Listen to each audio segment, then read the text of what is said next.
Bismillahirrahmanirrahim. Assalamualaikum warahmatullahi wabarakatuh. Waalaikumsalam, Dok. Perkenalkan Bu, nama saya Tiara Andini. Saya dokter yang berjaga pada klinik Pasundan hari ini ya Bu ya. Sebelumnya dengan Ibu siapa? Dengan Ibu, Dok. Dengan Ibu Dea ya Bu ya. Baik Bu, saya izin menanyakan tentang terkait identitas anak Ibu. Nah, nama anak Ibu siapa? Nama anak saya Cila. Hila ya Bu ya. Usianya berapa? Usianya 8 tahun. 8 tahun. Kalau tanggal lahirnya berapa Bu? Tanggal lahirnya 20 April tahun 2017. 2017 ya Bu. Alamatnya di mana?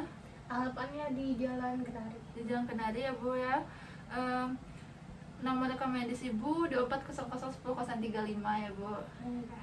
Ibu di sini saya akan melakukan pemeriksaan fisik pada Ibu. Tujuannya itu untuk mengetahui apakah anak Ibu ada kelainan darah atau tidak. Apakah Ibu bersedia? Bersedia, Dok. Sedia. Apakah ada yang mau ditanyakan Bu? Nggak ada, Dok. Nggak ada ya. Makasih Bu ya. Selanjutnya saya akan mencuci tangan terlebih dahulu sebelum melakukan pemeriksaan ya Bu ya. Baik. Makasih Bu. Ya. Dah, kita cuci tangan. Baik, di sini saya akan melakukan mencuci tangan menurut 6 langkah menurut WHO. Pertama-tama memastikan ketersediaan air. Setelah memastikan, maka ambil sabun.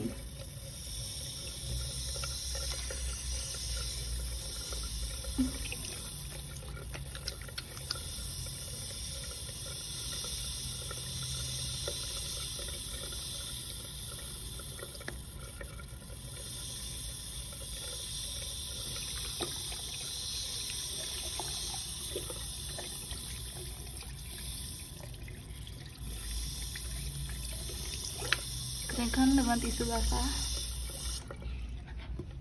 Baik, di sini saya akan melakukan pemeriksaan fisik pada pasien. Pertama-tama itu cek apakah pasien dalam keadaan kesadaran kompas mentis atau terdapat penurunan kesadaran. Pada pasien masih mengalami kesadaran.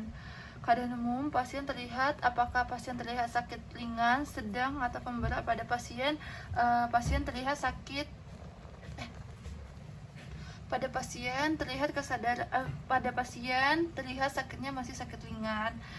Selanjutnya itu pemeriksaan tanda-tanda vital, yaitu mengukur tekanan darah pasien 100 per mmHg, dan juga nadinya pada si pasien 60 per menit.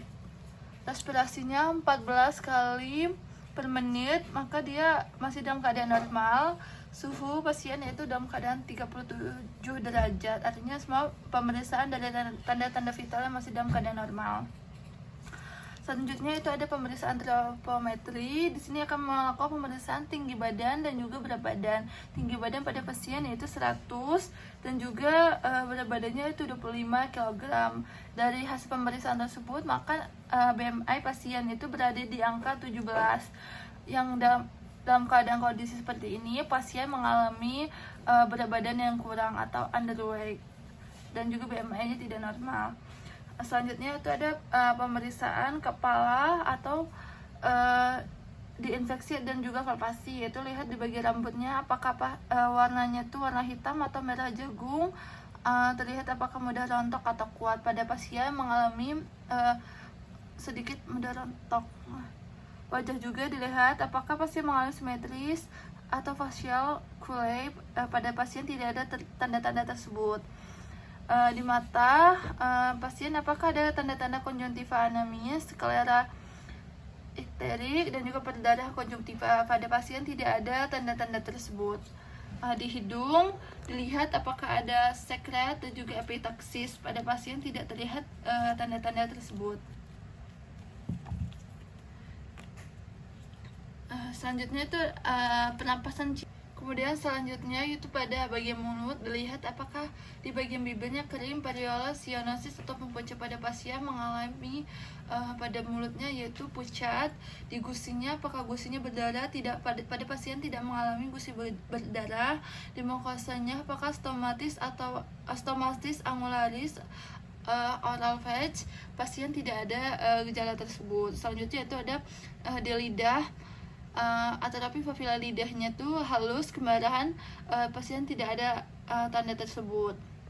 Selanjutnya itu pemeriksaan leher, maka diinvestasi dan juga palpasi kelenjar getah bening, yaitu dari lokasi oksipital, post aurikular, anterior dan posterior, cervical, cervical, parotid dan submaxillaris, sublingual axillaris, dan juga lihat karakteristik pasien, karakteristik jumlah, ukuran, mobilitas, tenderness, dan konsistensi.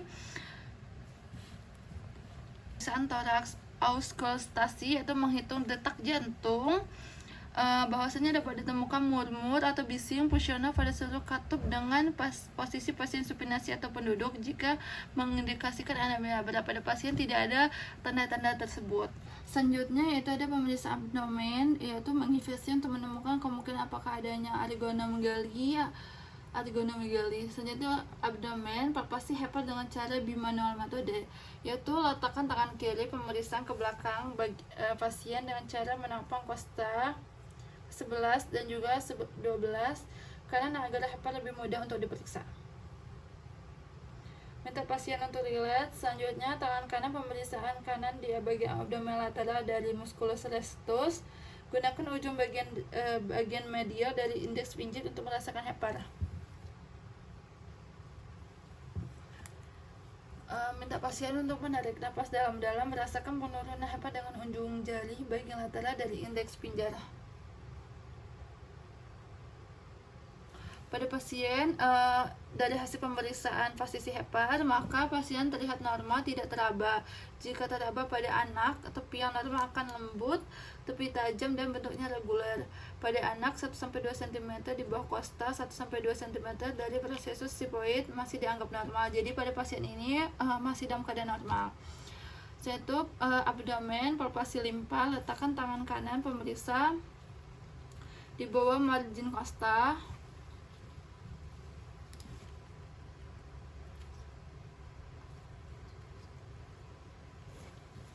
Letakkan tangan kiri pemeriksaan diskias dan secara perlahan pindah ke margin kosta untuk mengikuti garis imajiner scovenar. Minta pasien untuk inspirasi dalam-dalam, palpasi menggunakan ujung jari tangan kanan, tangan kiri menaikkan kosta vertebra bagian belakang agar tidak mudah teraba.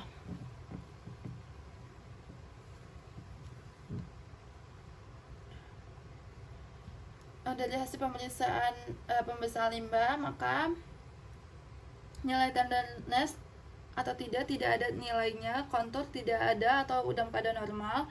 Nilai pembesaran menggunakan garis imajiner atau scovenar. Apabila tidak teraba, maka lakukan perfusi pada ruang traube bagian anterior dari garis aksila pada ICS 8-10. Jika timpani normal, jika dull atau redup, kemungkinan terdapat splenomegaly.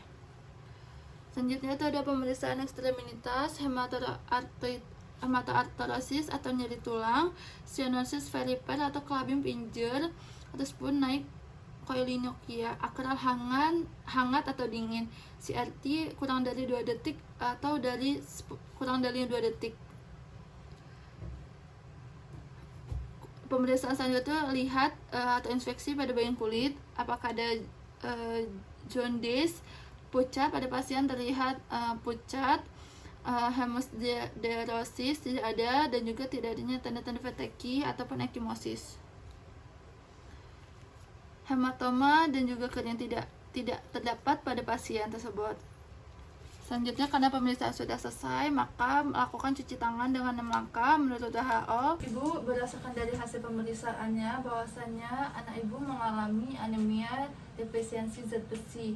Bahwasanya anak ibu mengkonsumsi seperti makanan daging ayam dan juga seperti daging sapi ya Bu ya, dan juga nanti tidak lupa nanti setelah ini saya akan memberikan suplemen untuk anak ibu agar bisa diminum ya. Untuk anak ibu apakah ada yang ditanyakan Bu? Tidak cukup. Ya. Terima kasih Bu ya. Saya akhiri. Wassalamualaikum warahmatullahi wabarakatuh. Salam. Terima kasih Dok. Ya.